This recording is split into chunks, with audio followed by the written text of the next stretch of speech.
Assalamualaikum. Welcome to this short tutorial. Before jumping to WordPress content management system, it is important to know the main difference between WordPress.com and WordPress.org. As these two are separate platform. So let's do a comprehensive comparison जिसमें finally हम conclude करेंगे कि कौन सा platform best है और आपको कौन सा यूज़ करना चाहिए.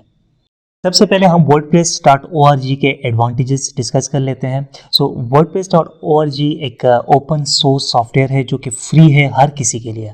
आपको just domain and hosting purchase करनी है और आप WordPress.org के प्लेटफॉर्म को यूज़ करके अपनी वेबसाइट बना सकते हैं. दूसरा ये कि फुल कंट्रोल आपको मिलता है अपनी वेबसाइट पे. वो ये कि आप हर तरीके से अपनी वेबसाइट कस्टमाइज़ कर सकते हैं. आप अपनी वेबसाइट पे फ्री या paid and custom WordPress plugins apps add कर सकते हैं. आप अपनी वेबसाइट के डिज़ाइन को भी कस्टमाइज़ कर सकते हैं और कोई भी फ्री या पेड थीम यूज़ कर सकते हैं यूजिंग WordPress.org. इसी तरह आप अपनी वेबसाइट पे एड्स चला सकते हैं और पैसे कमा सकते हैं गूगल एडसेंस से. आप पावरफुल टूल यूज़ कर सकते हैं अपनी वेबसाइट की ट्रैकिंग के लिए, जैसे कि गूगल एनालिटिक्स एट्सेट्रा. आप ई कॉमर्स की वेबसाइट बना सकते हैं. सो इस तरह के बहुत सारे जो बेनिफिट्स हैं वो WordPress.org में आपको देखने को मिलते हैं. साथ ही हम कुछ डिसएडवांटेजेस WordPress.org की भी डिस्कस कर लेते हैं ताकि आपको पता चल जाए कि इसके डिसएडवांटेजेस. सबसे पहले आपको अपनी होस्टिंग चाहिए होगी. जैसे पिछली वीडियो में हमने $18 पर ईयर की परचेज़ की थी. आपको वर्डप्रेस खुद इंस्टॉल करना होगा अपनी डोमेन एंड होस्टिंग पे. लेकिन होस्टिंग कंपनीज के पास ऐसे सॉफ्टवेयर्स हैं जो कि वन क्लिक पे वर्डप्रेस आपकी होस्टिंग पर इंस्टॉल कर लेते हैं. Finally you are responsible for the updates. आपको खुद अपडेट्स करनी पड़ती हैं, but it's easy, only one click task होता है ये अपडेट्स करना. अब हम WordPress.com की बात करते हैं कि WordPress.com ऑटोमेटिक कंपनी जो कि वर्डप्रेस को लीड करती है, उनकी तरफ से एक होस्टिंग सर्विस है. ये दो प्लान प्रोवाइड करती है. एक फ्री जो कि बहुत ही लिमिटेड है. दूसरा प्लान जो है वो $48 पर ईयर का है. जबकि WordPress.org में अगर आप सेल्फ होस्टिंग परचेज़ करते हैं तो आपने लास्ट वीडियो में देखा था कि हमने होस्टिंग $18 में परचेज़ की थी. सो इसका मतलब ये है कि WordPress.com का जो पेड वर्जन है, पेड होस्टिंग है, वो एक्सपेंसिव है. इसी तरह अगर हम WordPress.com की बेनिफिट्स या एडवांटेजेस की बात करूं तो it's free for up to 3 GB.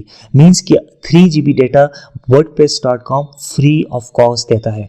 But जब आपका डेटा एक्सीड हो जाएगा तो आपको फिर पेड प्लान की तरफ आना पड़ेगा जो कि बहुत एक्सपेंसिव है. दूसरा बेनिफिट ये है कि आपको अपडेट्स खुद नहीं करनी पड़ती, ऑटोमेटिक हो जाती हैं. अब हम WordPress.com की डिसएडवांटेजेस देखते हैं कि इसके डिसएडवांटेजेस क्या हो सकते हैं.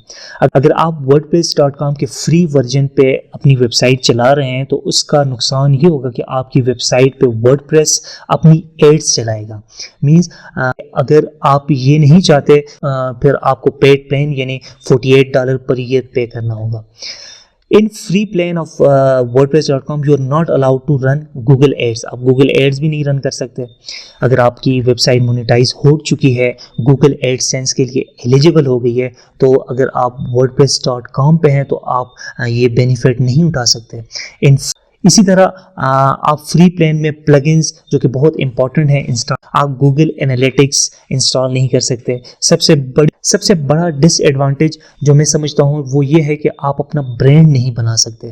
क्योंकि अगर आप WordPress.com का फ्री वर्जन यूज़ कर रहे हैं तो आपका डोमेन कुछ इस तरह का होगा, xyz.wordpress.com. फॉर एग्जांपल आपकी वेबसाइट का नाम है techproducts.com. तो अगर आप WordPress का फ्री वर्जन यूज़ करेंगे तो आपका डोमेन कुछ इस तरह बन जाएगा, techproducts.wordpress.com. मीन्स वर्डप्रेस अपना ब्रांड भी आपकी डोमेन नेम के साथ एम्बेड करेगा जो कि आपकी ब्रांडिंग के लिए एक अच्छी बात नहीं है. इसी तरह वर्डप्रेस आपकी वेबसाइट किसी भी टाइम डिलीट कर सकता है क्योंकि वो आपकी प्रॉपर्टी नहीं है, WordPress.com की प्रॉपर्टी है. आपकी प्रॉपर्टी तब होगी जब आप अपना होस्टिंग और डोमेन खुद परचेज करेंगे, जिसे WordPress.org में आप कर सकते हैं. इसी तरह वर्डप्रेस के फ्री वर्जन में आप ई कॉमर्स या पेमेंट डिटेल अपनी वेबसाइट पे इंटीग्रेट नहीं कर सकते। सो आपने देखा कि wordpress.com बहुत ज़्यादा लिमिटेड है, तो इसलिए मैं आपको रिकमेंड करूंगा कि आप अपनी वेबसाइट wordpress.org के प्लेटफॉर्म पे बनाएं, अपनी डोमेन एंड होस्टिंग परचेज करके, जैसे कि लास्ट वीडियो में मैंने आपको सिखाया था। आई होप कि इस ट्यूटोरियल से आपको बिल्कुल क्लियर हो चुका होगा कि आपको कौन सा प्लेटफॉर्म चूज़ करना है अपनी वेबसाइट बनाने के लिए। फिर भी कमेंट्स में आप मुझे बताइए कि आपने wordpress.com से स्टार्ट लेना है या डायरेक्ट wordpress.org को यूज़ करते हुए अपनी एक वेबसाइट बनानी है। Thank you so much.